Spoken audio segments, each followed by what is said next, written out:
પોરબંદરની મુખ્ય બજારમાં ટ્રાફિકને નડતરરૂપ દુકાનો બહાર રાખવામાં આવતા લોખંડના પગા, ડિસ્પ્લેની ટાંગણીઓ, રેકડી અને દુકાન બહાર રાખવામાં આવતા થડા પાથરણા હટાવી લેવા સૂચના આપવા કીર્તિમંદિર પોલીસ સ્ટેશનના પીઆઈ સહિતનો પોલીસ સ્ટાફ નીકળ્યો હતો અને રેકડી, દુકાનો બહારના થડા હટાવી લેવા સૂચના આપી હતી। ત્યારબાદ બીજા દિવસે પણ પોલીસ અધિકારી અને સ્ટાફ બજારમાં નીકળ્યા હતા અને દુકાનો બહાર રાખવામાં આવતા લોખંડના પગા, ડિસ્પ્લેની ટાંગણીઓ,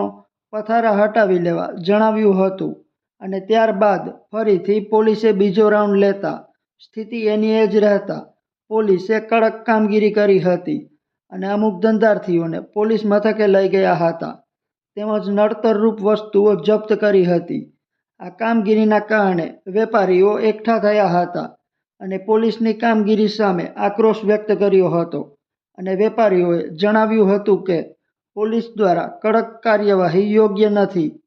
બજારમાં વેપારીઓ છે ગુનેગાર જેવું વર્તન વ્યાજબી નથી તેવું જણાવ્યું હતું અને ફરીથી પોલીસ કામગીરી કરશે